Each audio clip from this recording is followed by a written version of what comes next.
चलो जल्दी।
जेम्स, उसका नाम अन्नू है।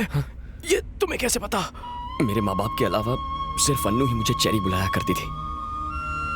ये लॉकेट उसी ने मुझे दिया था। इसका मतलब तुम सूर्यनारायण जी के बेटे हो? हाँ हाँ।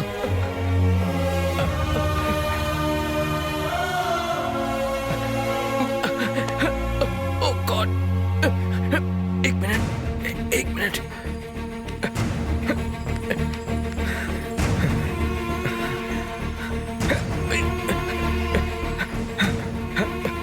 हेलो बाबा, राजा और कोई नहीं, सूर्यनारायण जी का बेटा है।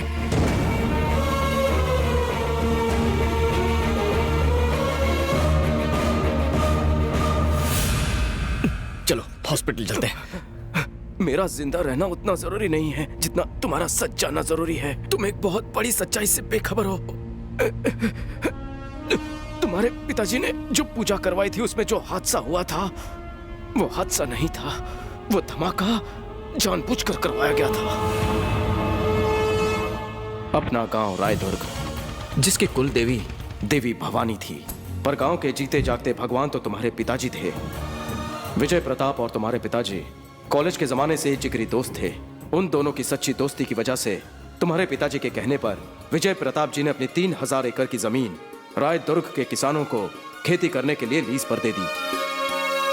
विजय प्रताप अपने बिजनेस के सिलसिले में लंदन चले गए।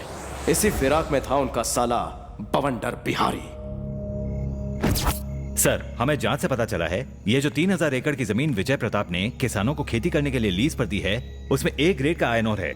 अगर हम इस जमीन को खोदकर सारा का सारा आयरन ओर निकाल लें तो हमें करोड़ों का फायदा हो सकता है। मुबारक हो तुम्हें भी। किसानों को पता न चले इसलिए हम उसे पावर प्रोजेक्ट का नाम देंगे, लेकिन उसकी आड़ में चलेगा अपना धंधा और किसानों को फंदा।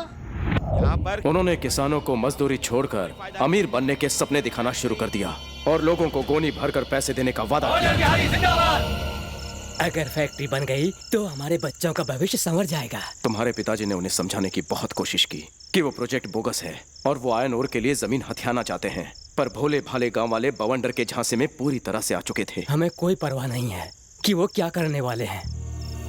हमें बच्चों का भविष्य देखना है। हमें माफ कर दीजिए। बवंडर ने मासूम गांव वालों की आंखों में सुनहरे सपने सजा दिए थे। जब उन्हें ही परवाह नहीं तो आप उनकी इतनी परवाह क्यों कर रहे हैं? क्योंकि ये सभी हमारे अपने हैं। थोड़ा बहक गए हैं। कुछ दिनों बाद विजय प्रताप लंदन से आ जाएगा, तब मैं उसे सब कुछ बता दूंगा। सूर्य नारायण जी, ये सच्चाई विजय प्रताप जी को ना बता दें, इसीलिए उसी रात उन्हें अगवा किया गया। अगले दिन विजय प्रताप लंदन से वापस आए। आओ बेटी, आओ। विजय प्रताप जी की आंखें तुम्हारे पिताजी को देखने के लिए बेचैन थीं। मुझे लगा सूर्य नारायण मुझे लेने आएगा, पर वो है कहाँ? वो नगर पंचायत गया है जमीन के काम से। आइए चलते हैं। ओह, वो जानते थे कि सूरज देर से निकल सकता है, पर सूर्य नारायण उनसे मिलने कभी देरी से नहीं आ सकता।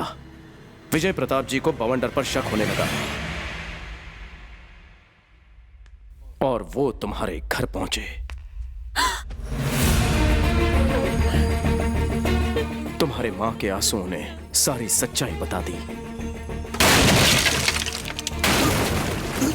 उन्होंने अपने दोस्त सूर्य नारायण को कोठरी से रिहा किया और बवंडर को सबक सिखाने की ठान ली।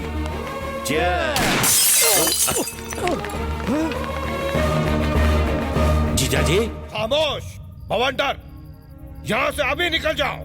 बवंडर ने जगह तो छोड़ दी, मगर जमीन का लालच ना छोड़ पाया। अब ये जमीन सिर्फ और सिर्फ किसानों की होगी। अब कोई लीज नहीं होगी। आने वाली पूनम की रात को मेरी बेटी माधवी का जन्मदिन है और उस दिन देवी दुर्गा भवानी के महायज्ञ में मैं जमीन के सारे पेपर्स अपनी बेटी के हाथों से किसानों में बांट दूंगा। अगर आप ऐसे हालात में उनकी फैमिली पर हमला करेंगे तो सारी प्रॉपर्टी ट्रस्ट के नाम हो जाएगी। अरे ये मोटी मोटी किताबें लेकर क्या कर रहे हो तुम? कोई रास्ता ढूंढो। एक रास्ता है। विजय प्रताप की मौत के बाद प्रॉपर्टी उनकी बेटी की होगी। हाँ तो हमें उसके बालिग होने का इंतजार करना पड़ेगा और उसके बाद उसके एक ही दस्तखत से सारी प्रॉपर्टी आपकी। अगली सुबह किसानों को जमीन लौटाई जाने वाली थी।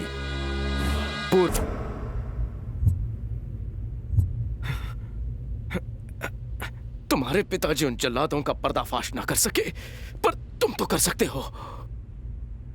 उन गद्दारों को अंजाम तक पहुंचाने के लिए मैं जिंदा हूं। ये रहे उस 3000 एकड़ जमीन के कागजात। जाओ, पिताजी की अधूरी इच्छा पूरी करो। जेम्स,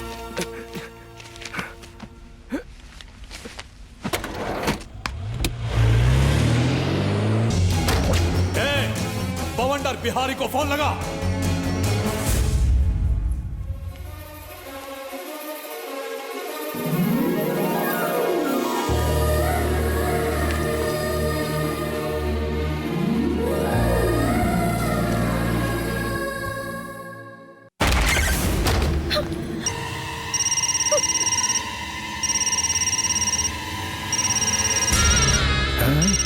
इसके बेटे का फोन है।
वही चाल, वही अकड़।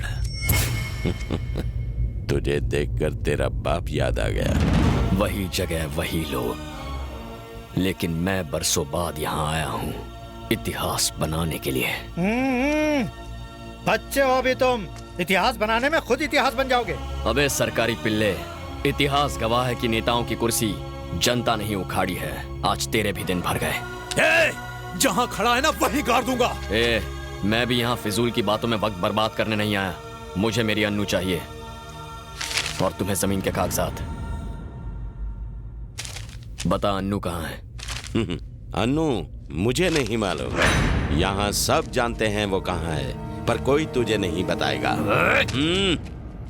उधर देख।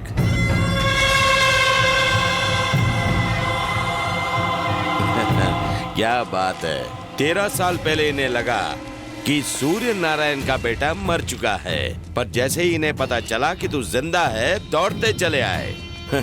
हमें जमीन चाहिए और इन्हें तुम अपने बाप की अधूरी इच्छा पूरी करोगे ना? वाह। सुना है तुम बैटिंग के बहुत बड़े राजा हो और कोई भी बैट कभी हारते नहीं हो। जीतना तुम्हारी फितरत है। तो चलो एक बैट हम भी लगाते हैं। अगर तुम ये बैट जीत गए तो अनु भी तुम्हारी और प्रॉपर्टी भी तुम्हारी। जिस पिता ने सिर्फ मुझे पाला है उसके लिए मैंने जान दांव पर लगा दी, तो तू सिर्फ सोच कि अपने सगे पिता के लिए मैं कितनों की जान ले सकता हूँ। तुम्हें किसी की जान लेनी नहीं है, जान बचानी है। अब देखना यह है कि 10 मिनट में मरने वाले को तुम कैसे बचाते हो। जानना चाहेगा 10 मिनट में कौन मरने वाला है?